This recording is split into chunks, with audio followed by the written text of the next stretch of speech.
Hey, bonjour! C'est le jour du match qu'on attend tous aujourd'hui. Nous sommes jeudi. Et bien sûr, jeudi, c'est Europa League. Demi-finale aller contre l'Atalanta de Bergame ce soir au Vélodrome sur M6, diffusé normalement gratuitement si vous n'avez pas Canal+ ou d'autres chaînes payantes. Les amis, on se retrouve ce soir en direct, en live, je vous le commente. On sera ensemble pour vivre cette belle soirée encore avec une nouvelle demi-finale. Voilà, pour ceux qui ne le savaient pas, c'est la 8e demi-finale dans l'histoire européenne de l'OM. La 4e en Europa League dans cette C3 avec à chaque fois de la réussite. Parce que dans les 3 précédentes, en 99, en 2004 avec Drogba, j'en ai parlé hier, et celle de 2018 avec Dimitri Payet, Thauvin et tous les autres, 3 fois, on a réussi à accéder à la finale. 3 fois, on a perdu en finale. Alors, maintenant, un nouveau cycle. Voilà, comme on dit, jamais 203. Un nouveau cycle, peut-être 2-3 qui arrive, en espérant qu'il soit positif, qu'on arrive en finale et qu'on la gagne. Voilà, moi, je reste confiant pour ce soir. J'espère qu'on gagne cette rencontre, qu'on prenne un avantage. Alors, je vais vous dire, même d'un but, ça me suffirait. Voilà, même d'un but, ça me suffirait. Je vous donne mon prono pour commencer la vidéo et après, on part sur les informations. Je vais vous dire, je vois un petit 2-1, voilà, 2-1, mais ça serait un avantage pour le match retour. Regardons les puputes ce qu'ils ont fait hier, ils ont perdu. Donc voilà, donc ça leur fait du bien et nous, ça nous fait du bien. On y va, let's go les amis. Allez, let's go, c'est parti.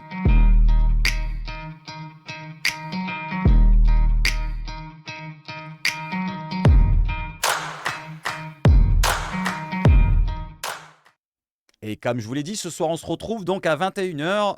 N'hésitez pas, je vous mets le lien dans la description sous la vidéo. Donnez de la force à la chaîne si vous voulez qu'on continue ensemble au moins jusqu'à l'été. Voilà, parce que sinon, je pourrais même arrêter avant. Et vous descendez, vous avez le petit pouce en dessous, il y a marqué 10. Vous montez à 11, 12, 13, 20, 100, pourquoi pas. Voilà, pour ce soir, n'hésitez pas même dans les commentaires ici où Julien a marqué un message, à mettre votre pronostic, votre compo que vous voulez, parce qu'on va voir les compositions d'équipe. De l'équipe de la Provence, pourquoi pas, probable de ce soir avec des retours. Voilà, il y a des retours, on va en parler. Mais ce soir, je vous attends pour passer un beau moment ensemble. On va s'éclater. Je le sens qu'on va s'éclater ce soir. Je sens que ça va être une super soirée. D'ailleurs, il y a les flammes qui commencent à arriver. Voilà, les amigos. Alors, en parlant de flammes, on a Aubameyang qui est en forme sur le mois d'avril. Il est avec Balerdi au duel pour gagner le trophée du meilleur Olympien du mois d'avril. Je vous demande dans les commentaires, quel est votre Olympien du mois d'avril pour vous? Moi, je mettrai Balerdi. J'ai d'ailleurs voté juste en dessous, je ne sais pas si on peut le voir. Oui, j'ai voté Balerdi sur 753 votes, 64,8% de Balerdi. Et vous, Balerdi ou Aubameyang pour le mois d'avril, on est au mois de mai déjà. Allez, on enchaîne avec un retour probable de Bemo Meïté, blessé à une cheville depuis mi-mars, devrait rapidement retrouver ses coéquipiers à l'entraînement et pourrait même rejouer d'ici la fin de saison selon l'équipe. C'était hier, donc c'est une bonne nouvelle. Donc il ne sera pas là ce soir, mais c'est une bonne nouvelle parce que d'ici la fin de saison, on aura encore Bemo Meïté à voir encore sur le terrain. Allez, on enchaîne maintenant avec des informations au compte-gouttes. C'est vraiment, voilà, à prendre avec des pincettes. C'est rumeur mercato. Selon El Desmarque, c'est un média espagnol, l'OM et les PSG sont venus observer pas mal de joueurs du FC Valence lors du match contre Osasuna il y a 2 semaines. Il y a Georgi Marmardiashvili, le gardien de 23 ans géorgien, titulaire de l'équipe, et Christian Mosquera, 19 ans, défenseur central et international espoir de 19 ans. Javi Guerra, 20 ans, milieu de terrain. Fran Pérez, 21 ans. Et Diego Lopez, 21 ans, ailier. Et Jesus Vasquez, 21 ans, latéral gauche. Que des jeunes. Voilà, mis à part le gardien. Et encore, 23 ans, c'est très jeune. Voilà, les amis, pour les rumeurs mercato. Il n'y a pas d'autre chose à dire sur le mercato, même si on va parler rapidement. Voilà, c'est pas le moment d'en parler. D'ailleurs, l'équipe, à chaque fois qu'il y a un match important pour l'OM, ils essayent un petit peu de mettre un petit grain de sable. Mais je pense pas que ça va le déstabiliser à Paul Lopez. Je pense pas que ça nous déstabilisera à nous. Mais ça fait un petit peu chier d'en parler. Voilà, la direction sportive de l'OM envisagerait de recruter un nouveau gardien numéro 1 cet été. On en avait parlé dernièrement. Voilà, juste avant le match du Benfica, si je ne me trompe pas. Et là, il répète encore l'équipe. Malgré son attitude exemplaire dans les vestiaires, Paul Lopez ne convaincrait pas franchement en interne sur le plan sportif selon l'équipe. En parlant de Paul Lopez, voilà. On va en parler quand ce sera le lieu d'en parler pour le mercato si je suis toujours là. Allez, on enchaîne maintenant avec la conférence de presse d'hier avec Jean-Louis Gasset qui nous dit que j'ai l'impression que ce n'est pas qu'un club, mais une ville entière, donc il parle de Marseille, qui joue une demi-finale de Coupe d'Europe. Voilà ce que je ressens, c'est un club oui, mais c'est aussi une ville entière. Et même, je vais lui dire encore plus, c'est un pays, c'est une unité de toute cette team OM dans le monde entier, voilà, qui va se réunir ce soir, que ce soit chez soi, que ce soit dans le stade, que ce soit sur Marseille, que ce soit dans toute la France, dans toute l'Europe, dans tout le monde. Voilà, il n'y a pas que ceux qui habitent sur Marseille qui sont estampillés supporters de l'OM. Moi, je le suis depuis très longtemps. Voilà, vous n'êtes pas de Marseille et vous êtes supporters de l'OM. Voilà, on sera tous ensemble derrière notre OM. Voilà, il n'y a pas besoin d'habiter sur Marseille. Il n'y a pas qu'une ville derrière eux. Il y a tout un peuple olympien. Voilà, et non pas marseillais, mais ça considère comme l'OM, c'est marseillais aussi. Voilà les amis, ce que j'en pense. Donc ce soir, on sera tous derrière. Il y aura des millions de supporters, je pense, dans tout le monde. Peut-être, on va atteindre peut-être le million. Et d'ailleurs, ce soir, on verra bien. Du côté des M6, on se retrouvera. Allez, on y va et on continue avec Pierre-Emerick Aubameyang qui nous parle du côté de l'équipe. Alors, il y a eu un bel entretien du côté de l'équipe, 2 pages entières. Je ne vais pas vous la lire, voilà, sinon ça va être trop long. Je vois que ça ne vous plaît pas trop les entretiens que je lis, donc je ne vous le fais pas. Au compte-gouttes, je mets 2-3 informations. Donc Pierre-Emerick Aubameyang, qui nous parle de son mauvais passage du côté de Chelsea, de Barcelone, de ce qu'il a passé là-bas, des mauvais moments, et dont son retour en forme à l'OM avec ses mauvais débuts. Voilà, pas ses embroglios, mais comment dire, la réception qui a été mauvaise entre les supporters sur certains matchs du début de saison où il n'avait pas les mêmes stats que maintenant. Et d'ailleurs, ça lui a posé problème dans sa vie privée avec sa mère qui était malade, et il avait du mal à gérer cela en sa vie privée quand il était critiqué par les supporters marseillais, et son retour en forme qui est dû à l'arrivée de Gattuso, qui lui a beaucoup apporté. Gattuso lui a apporté dans le côté effort et réconfort aussi, puisque après il a eu les stats qu'on suivi, et tout va bien maintenant pour Pierre-Emerick Aubameyang. Alors là, il nous dit « Je suis vraiment content d'être ici », en parlant de l'OM, et j'en remercie Pablo Longoria. Il m'a convaincu de venir. Si ça marche ici, c'est la folie, et c'est cette euphorie que tu viens chercher. Quand je marque au Vélodrome, ou même une passe décisive, c'est extraordinaire, nous dit Pierre-Emerick Aubameyang. Il a dit autre chose, il a parlé aussi de Iliman Ndiaye, qui lui est un petit peu moins dans la réussite cette saison. Et il parle à Iliman Ndiaye, souvent, voilà, il joue le rôle de grand frère. Il lui a dit un jour, j'ai dit un jour à Iliman Ndiaye, nous parle Pierre-Emerick, les gens, ils t'aiment ici, tu as de la chance, tout le monde rêve que tu exploses parce que tu viens d'ici, alors joue ton football, amuse-toi. J'aime bien Eli, il peut te sortir une folie à tout moment. Oui, on le dit, on le critique, nous, mais en bien. C'est-à-dire qu'on voit qu'il a de la qualité, Iliman Ndiaye. Mais seulement, alors, est-ce que c'est la pression? Est-ce que c'est... Je sais pas, peut-être que l'acclimatation n'est pas encore à son optimum, mais je sais pas. Mais en tout cas, on sent qu'il y a de la qualité et il manque un petit truc, un gros déclic peut-être. Pourquoi pas ce soir? Espérons qu'il soit bon ce soir s'il joue. Et pour enchaîner derrière. Et l'année prochaine, il fera une belle saison. Je l'espère pour Iliman Ndiaye. J'enchaîne derrière avec les retours. Cette fois, on va parler des blessures. On va faire le point de vue blessures et conditions physiques de certains. Jean-Louis Gasset annonce les retours de Quentin Merlin. Donc Quentin Merlin sera dans le groupe normalement. Il tombera aujourd'hui. Oui, puisqu'on est le jour du match. Et Emrah Soglo pour le match face à l'Atalanta. Donc ce soir, normalement dans le groupe, sur le banc, je pense, Soglo, et Quentin Merlin peut-être titulaire. Chancel Mbemba et Amir Murillo sont incertains pour cette rencontre. Par contre, il y a un petit doute sur Chancel Mbemba et Amir Murillo pendant la conférence de presse. Plus de précision sur Chancel Mbemba. Le staff olympien fera un point cet après-midi ou demain matin, donc aujourd'hui, parce que c'était hier ça. Donc aujourd'hui, ce matin, on fera un point sur la condition, sur l'état physique de Chancel Mbemba pour l'OM contre l'Atalanta. Aziz Ounahi souffrirait d'une infection à un orteil. Voilà, il souffre d'une infection à un orteil, donc il ne sera pas disponible, je pense, à moins qu'il soit sur le banc, on ne sait jamais ce qui peut se passer. Quentin Merlin et Emrah Soglo seront présents dans le groupe, comme je viens de le dire, juste avant. On va faire un point maintenant sur un autre joueur qui nous manque depuis un certain temps. C'est Jean-Louis Gasset qui nous dit ça depuis la conférence de presse d'hier. On jouera à 4 ou à 5 défenseurs. Il a laissé le doute, il a fait. On jouera à 4 ou à 5 défenseurs. Nous verrons bien avec les joueurs convalescents. Valentin Rongier ne sera pas encore avec nous au match retour. Donc pas de Valentin Rongier avant le match retour. Donc d'ici une semaine, il ne sera pas là. Par contre, il avait repris les courses, on en avait parlé dernièrement dans les vidéos. Donc pourquoi pas, d'ici la fin de saison, revoir Valentin Rongier sur les terrains, mais pas avant le match retour. Et j'enchaîne maintenant avec les nouvelles du côté de l'Atalanta. L'Atalanta presque au complet, à l'exception de l'ancien latéral gauche du PSG, Mitchell Baker, malade. Toute l'équipe de l'Atalanta s'est entraînée hier au Vélodrome sous les yeux de Giampiero Gasperini concentré. On a plus de crédibilité, nous répond le coach italien, après avoir battu les favoris Liverpool. Mais ce qui compte, c'est ce qu'on propose sur le terrain, affirme l'entraîneur.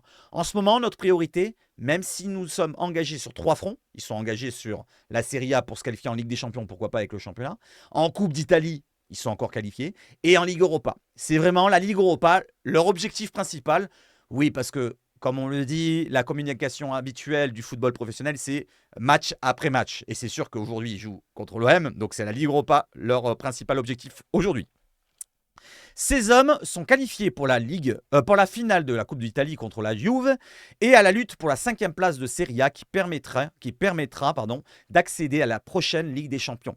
Nous allons jouer dans un stade superbe, nous dit Gasperini, devant un public passionné et nous sommes fiers d'avoir pu emmener tant de tifosi ici, a conclu Gasperini. L'Atalanta a annoncé un déplacement de 2779 supporters bergamasques au Vélodrome. Donc le stade sera plein à craquer. Ce soir, il y aura une ambiance de folie. Voilà, vous vous souvenez peut-être de la période 2018, plus du match de Leipzig, mais le match de Salzbourg qui était énorme aussi. Voilà, la victoire 2-0 avec le but de NG, si je ne me trompe pas, le deuxième. Je me souviens plus, c'est vous qui me le dites dans les commentaires. Peut-être Tovin, je crois. Peut-être Tovin. Voilà, donc les amis, ce soir, 2-0, je le prendrai, pourquoi pas.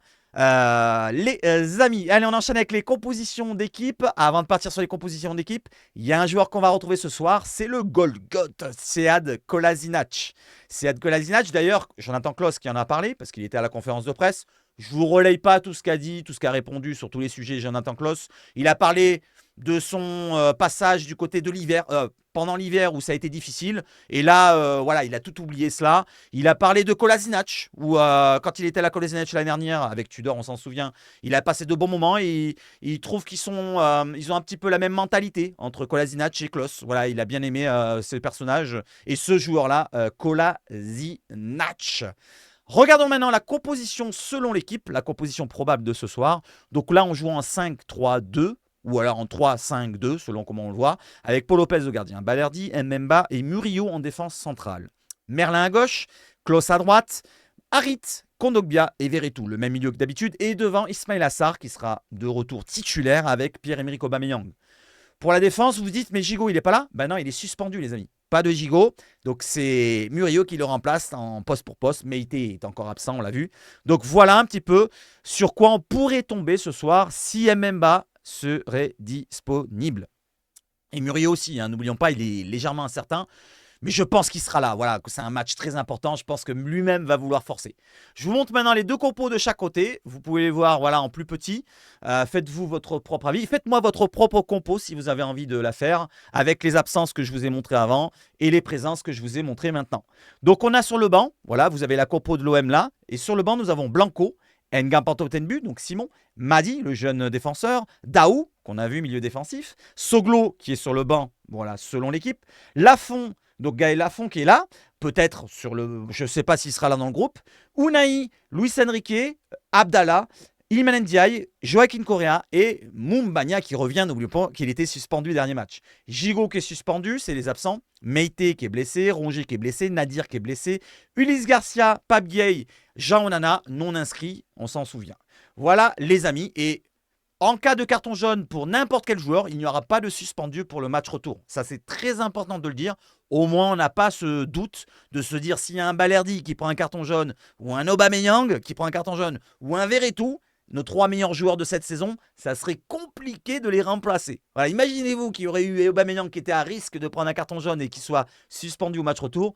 Ça aurait été pas rédhibitoire, parce que j'aime bien ce mot-là, mais ça aurait été quand même compliqué au match retour d'avoir des buts, parce qu'il y a Aubameyang qui marque et les autres, ils ont du mal derrière. Voilà pour la compo, faites-moi votre propre compo. Et on enchaîne maintenant avec Gasset qui nous parle de l'Atalanta Bergame. Donc l'Atalanta Bergame, c'est une belle équipe italienne. Gasperini est depuis 8 années là-bas. Il a mis une philosophie en place de jeu un petit peu à la Tudor, comme je vous en ai parlé dans la dernière vidéo. Et là, il nous parle de l'Atalanta Bergame en nous 10 ans, c'est un exemple. L'entraîneur est là depuis 8 ans, comme je l'ai dit là. Avec son système de jeu, il a consolidé cette équipe. Cela fait des années que Gasperini titille les gros en Italie. Le club lui fait confiance. Il a une équipe à son image. Il a fait une équipe à son image. On connaît son style de jeu qui demande autant d'énergie. Chaque année, il améliore l'équipe. L'Atalanta de Bergame n'est pas un Milan AC, n'est pas une Juventus, mais ça travaille très bien. Oui, c'est l'Atalanta Bergame, ils n'ont pas les mêmes moyens, mais ça travaille très bien comme il le dit. Ils ont le coach qui est là depuis 8 ans, il a ses préceptes, sa philosophie de jeu. Il y a des joueurs qui restent depuis quelques années, comme le Pasalic, voilà, qui a dit que le Vélodrome, ça ne l'impressionne pas, voilà, l'ancien joueur de Monaco. On va voir si ça va l'impressionner ce soir, s'il va y avoir le cacao cucu. Mais voilà, donc il a une équipe qu'il a réussi à construire avec quelques joueurs qui gardent des cadres, comme De Roon, comme Pasalic, je viens d'en parler, comme d'autres joueurs que j'ai peut-être oublié de tête, mais voilà un petit peu ce qu'on va affronter. Et il continue Gasset. Il continue Gasset. Si l'Atalanta est en finale de Coupe d'Italie, lutte pour la Ligue des Champions et est en demi-finale de Coupe d'Europe, c'est que l'entraîneur travaille bien. Je connais personnellement Lookman. Lookman, c'est un joueur d'origine, je crois qu'il est nigérian, je ne sais pas si je me trompe. Voilà, c'est un remplaçant normalement, mais qui a des stats quand même. Bilal Touré, Bilal Touré, oui, l'ancien Rémois, et oui, qui est attaquant. Ce sont des joueurs qui ne sont pas titulaires, mais lorsqu'ils rentrent, ils n'affaiblissent pas l'équipe. L'Atalanta a un effectif de très haut niveau, nous dit Jean-Louis Gasset. Et on termine avec l'information de ce soir. Il n'y aura pas malheureusement de Frankie McCourt. Franck McCourt ne sera pas là. Et je vous lis le message. Franck McCourt ne sera pas à l'Orange Vélodrome pour l'OM contre l'Atalanta, mais a échangé avec Pablo Longoria et Jean-Louis Gasset afin de les assurer de leur soutien. Il a par contre prévu de venir à Marseille dans les prochaines semaines pour faire un point avec les dirigeants selon la Provence. Voilà les amis, et on termine maintenant avec les stats. On y va, let's go. Voilà, c'est une courte vidéo. Pour une fois, on va essayer d'atteindre en dessous des 20 minutes, comme d'habitude. Allez, on y va. Marseille-Atalanta pour toutes les stats de cette rencontre. Donc les cotes, vous les voyez là. 2,5 pour l'OM, 2,75 pour l'Atalanta et 3,4 pour le match nul. Alors il y a 13 stats, comme d'habitude. 4 des 7 précédentes demi-finales, aller-retour disputées par l'OM dans son histoire européenne, ont été victorieuses. Et je vais vous rajouter 3 en Europa League ont été victorieuses. Voilà, les 3 qu'on a jouées, 3 fois victorieuses. Si je ne me trompe pas. 99, 2004 et 2018. Il n'y en a pas eu d'autres. Hein. Non, il n'y en a pas eu d'autres. Voilà, j'ai travaillé hier soir, c'est pour ça que j'ai peut-être la tête dans le cul. Là. Donc on continue. 0. En C3, l'OM n'a jamais été éliminé en demi-finale. Il en a disputé 3. Bah voilà, c'est juste en dessous, je ne l'avais pas lu. À chaque fois, il a atteint la finale 1999, 2004 et 2018, comme je viens de le dire. 50% en 12 matchs disputés en Europa League cette saison, l'OM en a gagné 6. 3 matchs nuls et 3 défaites à l'extérieur. 2,83, soit la moyenne de buts inscrits par match par l'OM cette saison au Vélodrome en C3. C'est pas mal quand même, hein. Pratiquement 3 buts par match, c'est pas mal. 60%, l'Atalanta Bergame a remporté 6 de ses 10 matchs de C3 cette saison. 3 nuls et une seule défaite contre Liverpool. Le dernier match, je crois que c'est 1-0 à domicile qu'ils avaient perdu. Mais ils avaient gagné 3-0 là-bas. Alors attention, l'Atalanta, à l'extérieur, ils n'ont pas perdu une seule fois. Hein. Voilà, vous avez vu, ils n'ont perdu qu'une seule fois à domicile, mais ils n'ont pas perdu sur 5 déplacements. Je continue. 3. À 2 points de la 5e place de Serie A avec un match en moins, l'Atalanta engagé sur tous les tableaux en cette fin de saison, les 3 tableaux. Finale de Coupe d'Italie, on en a parlé, demi-finale d'Europa League et vient d'enchaîner 3 victoires consécutives avant d'affronter l'OM. Ils sont en pleine forme en plus, les amis. Mais il y a un avantage. Alors, c'est pas un avantage qu'on reçoit à l'aller, c'est pas ça que je voulais parler, mais il y a un avantage, c'est que l'Atalanta joue la semaine prochaine. Voilà, donc entre les 2 matchs, ils joueront ce week-end plutôt. Nous, on ne joue pas, on est au repos. Ça pourrait permettre d'être plus frais peut-être pour le match retour, à moins que l'Atalanta va peut-être faire tourner, je ne sais pas comment ça va se passer, pour leur match contre, je ne sais plus qui, Frosinone peut-être, je ne suis pas sûr, en tout cas en Italie, mais voilà, donc une petite équipe, il me semble. Manchester United est le dernier club européen contre lequel l'Atalanta a perdu à l'extérieur. C'était le 20 octobre 2021 en C1, 2-3. Depuis, les bergamistes sont invaincus, loin de leur base en Coupe d'Europe, 5 victoires et 4 matchs nuls. Donc vous voyez, j'avais vu juste cette saison, mais je n'avais pas vu cette stat-là. C'est depuis 2021 qu'ils n'ont pas perdu à l'extérieur en Coupe d'Europe. Sur 10 matchs, ils ont perdu un seul match à l'extérieur. Attention.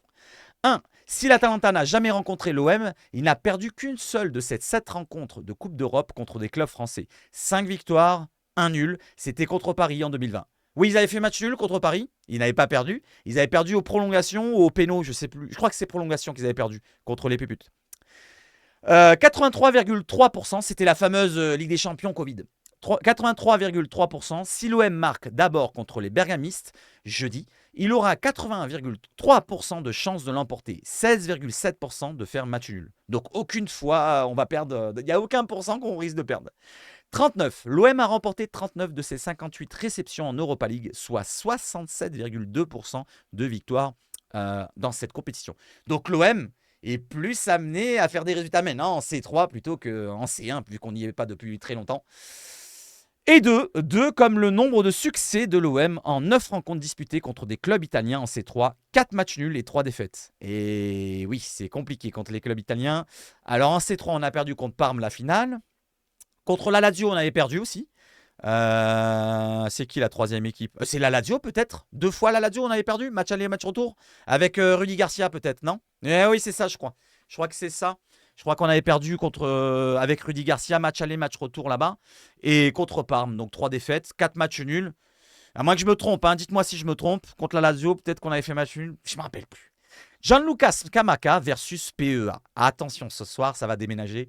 Gianluca Scamacca, c'est 1m95, donc c'est un grand attaquant italien qui en ce moment est en grande forme. PEA aussi est en grande forme, Pierre-Emerick Aubameyang. Mais attention à cette bête devant dans l'attaque italienne avec des joueurs. Attention à Cop Miners. Je n'ai pas analysé la composition des Italiens. Je peux vous la remontrer vite fait. Regardez, Cop Miners qui est derrière les 2 attaquants, le numéro 10. Et il a une lourde frappe, un super pied gauche. Attention à lui, Scamacca, vous le voyez là. De KTLR aussi, voilà, qui a des stats cette année. Comparé à sa saison de l'année dernière, je crois quand il était à l'AC Milan, ça n'avait pas réussi. Voilà, attention à ces 3 joueurs offensifs. Voilà, donc on peut parler des autres joueurs derrière, mais attention à ces 3 joueurs offensifs. Et à la frappe de Cop Miners, les coups de pied arrêtés, avec les 3 joueurs centraux derrière qui sont très grands de taille, très bons de la tête. Vous connaissez Kolasinac, mais les autres joueurs derrière, ils sont très bons de la tête. Attention, il y a beaucoup d'armes pour l'offensive des Atalantistes. Je ne sais pas si ça se dit, mais en tout cas, je le dis. Donc, je vais lire la dernière stat. L'attaquant italien Scamacca a été décisif 6 fois au cours de ses 5 derniers matchs, 5 buts et 1 passe décisive. Tandis que Pierre-Emerick Aubameyang l'a été 5 fois dans le même temps, 3 buts et 2 passes décisives. Donc, duel à distance entre les 2 attaquants. Voilà, qui va prendre le dessus? PEA a l'avantage en Europa League, il claque de feu de Dieu. Et Scamacca, en ce moment, il est en forme de partout. Donc, attention, Dangerous. Daniel Siebert, j'en ai parlé hier, est l'arbitre international allemand. Daniel Siebert a déjà arbitré 3 fois l'Atalanta sans aucun succès pour les Italiens. 3 matchs nuls. Attention, parce que match nul, ce n'est pas un bon résultat non plus. Donc, l'arbitre allemand, déjà arbitré 3 fois l'Atalanta, mais aucune fois l'OM. Donc, on ne peut pas savoir ce qui va se passer ce soir. S'il n'aime pas l'OM, s'il aime l'OM, s'il n'a aucune attache, je ne sais pas. En tout cas, il est allemand. Voilà, donc c'est neutre. Allemand, italien, français, c'est entre les deux.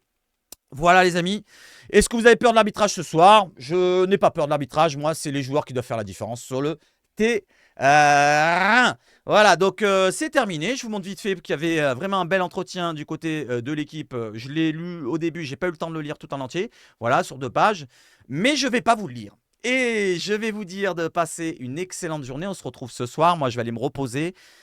Et j'ai dépassé les 20 minutes, malheureusement. Voilà. Bon, j'aurais voulu faire moins, mais les prochaines fois, peut-être que je ferai moins, puisque j'en ferai peut-être plus. Les amis, pour ceux qui aiment les quotidiennes, n'hésitez pas, l'abonnement, la cloche, le like, le partage, le commentaire, tout ce qui est en lien avec le référencement d'une chaîne YouTube. Si vous le faites pour ceux que vous aimez, si vous m'aimez, faites-le. Allez, s'il vous plaît, un peu d'amour. Vive le foot chez Sebash Foot. Et surtout, pour ce soir, très important ce soir, grosse soirée européenne, voilà comme on les aime. Allez l'OM!